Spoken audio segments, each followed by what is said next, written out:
বিজেপিৰ চৰিত্ৰ আঞ্চলিক দলবিলাকে বুজা উচিত। তেওঁলোকে তাত ক্ষমতা দখল কৰি পিছত সেই আঞ্চলিক দলবিলাকক সম্পূৰ্ণৰূপে গ্ৰাস কৰি পেলায়।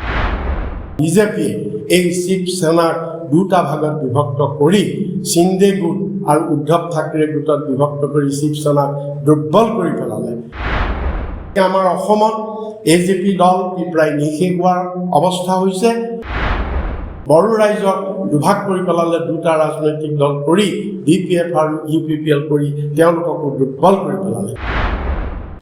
এইবাৰ হৈ যোৱা লোকসভা নিৰ্বাচনৰ ফলাফলৰ পৰা আমি আৰু এটা আৰু বিশেষকৈ আঞ্চলিক দলবিলাকে এটা শিক্ষা লোৱা উচিত। বিজেপিৰ চৰিত্ৰ আঞ্চলিক দলবিলাকে বুজা উচিত। কাৰণ বিজেপিৰ গোটেই যিবিলাক ৰাজ্যত বিজেপিৰ খোপনি নাই, সেই ৰাজ্যবিলাকত বিজেপিৰ এইটো মডাছ অপাৰেণ্ডি। তেওঁলোকে ক্ষুদ্ৰই হওক ডাঙৰেই হওক এই আঞ্চলিক দলবিলাকক বুকুচাত উঠি তেওঁলোকক লগত লৈ তেওঁলোকৰ লগত এলায়েন্স কৰা দেখুৱাই তেওঁলোকে তাত ক্ষমতা দখল কৰি পিছত সেই আঞ্চলিক দলবিলাকক সম্পূৰ্ণৰূপে গ্ৰাস কৰি পেলায়। এইবাৰৰ নিৰ্বাচনতো এই কথাটো জল পটপটকৈ ওলাই পৰিছে। উদাহৰণস্বৰূপে বিজেপিয়ে দীৰ্ঘদিন ধৰি আকালি দলৰ লগত তেওঁলোকৰ এলায়েন্স আছিল, ক্ষমতাৰ ভাগ বতৰা আছিল। কিন্তু সেই আকালি দল আজি বিজেপিৰ লগত থকাৰ কাৰণে আজি নিঃশেষ হৈ গ'ল। TDP দল আছিল, তেলেগু দেশম পাৰ্টি আছিলে, কিন্তু তেলেগু দেশম পাৰ্টি বিজেপিৰ লগত থকাৰ কাৰণে 10 বছৰ তেলেগু দেশম পাৰ্টি ক্ষমতাৰ পৰা অপসাৰিত হৈ থাকিব লগা হৈছিল। এইবাৰ যেনিবা চন্দ্ৰবাবু নাইডুৰ চেষ্টাত আকৌ আহিছে, কিন্তু এতিয়া এইবাৰ আকৌ তেলেগু দেশম পাৰ্টিৰ ভৱিষ্যত কি হয় সেইটো সময়ে ক'ব। ঠিক সেইদৰে AIADMK পাৰ্টিও বিজেপিৰ লগত, তামিলনাডুত বিজেপিৰ কোনো অস্তিত্ব নাছিল। এই AIADMKৰ বুকুচাত উঠি বিজেপিয়ে তামিলনাডুত তেওঁলোকৰ খোপনি পিটি যদিও বিশেষ কৰিব পৰা নাইকিয়া, তথাপি এই তামিলনাডুতো AIADMকে বিজেপিয়ে প্ৰায় শেষ কৰি দিলে বুলি ক'ব পাৰি।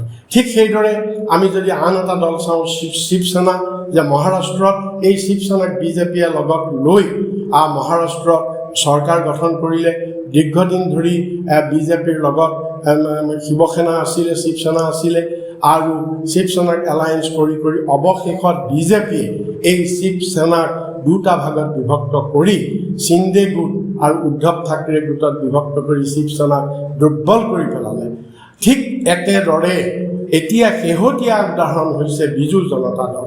দীৰ্ঘদিন ধৰি এই বিজু জনতা দলক বিজেপিৰ লগত আছিল, আৰু এইবাৰ বিধানসভা নিৰ্বাচনত উৰিষ্যাত দেখা গ'ল আৰু লোকসভা নিৰ্বাচনত উৰিষ্যাত দেখা গ'ল যে বিজেপিয়ে বিজু জনতা দলৰ পিঠিত উঠি বুকুচাত উঠি গোটেই উৰিষ্যাত খোপনি পিটাৰ পিছত এইবাৰ সম্পূৰ্ণৰূপে বিজু জনতা দলক নিঃশেষ কৰি দিলে।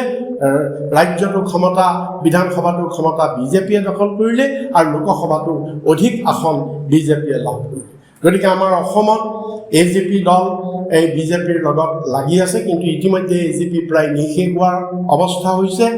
আৰু এইবাৰো যিটো নিৰ্বাচন হৈ গ'ল, এই নিৰ্বাচনতো দেখা গৈছে উজনি অসমৰ পৰা ধৰি যিমানবিলাকতে AGPৰ ঘাটি আছে সকলোবিলাকতে AGPৰ ভোট সাংঘাতিক ধৰণে কমি আহিছে, আৰু এদিন AGP দলো বিজেপিয়ে এনেকৈ গ্ৰাস কৰি শেষ কৰি দিব।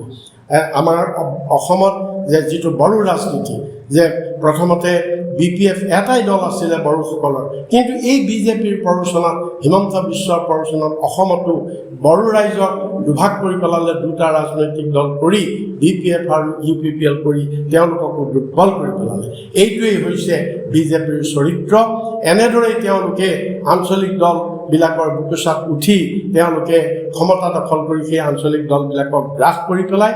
এইবাৰৰ নিৰ্বাচনৰ পৰা এই কথাটো আৰু অধিক পটপটকৈ ওলাই আহিছে, আৰু এতিয়া আকৌ পাল পৰিছে নীতিশ কুমাৰ JDU আৰু চন্দ্ৰবাবু নাইডু। তেওঁলোকে এইবাৰ আকৌ চেণ্টাৰত বিজেপিৰ লগত লগ লাগিছে, কিন্তু অনাগত দিনত এই দুটা দলৰ অৱস্থা একেদৰেই এই বাকীবিলাক আঞ্চলিক দলৰ নিচিনা এই দুটা দলৰ যে অৱস্থা নহ'ব তাৰ কোনো নিশ্চয়তা নাইকিয়া।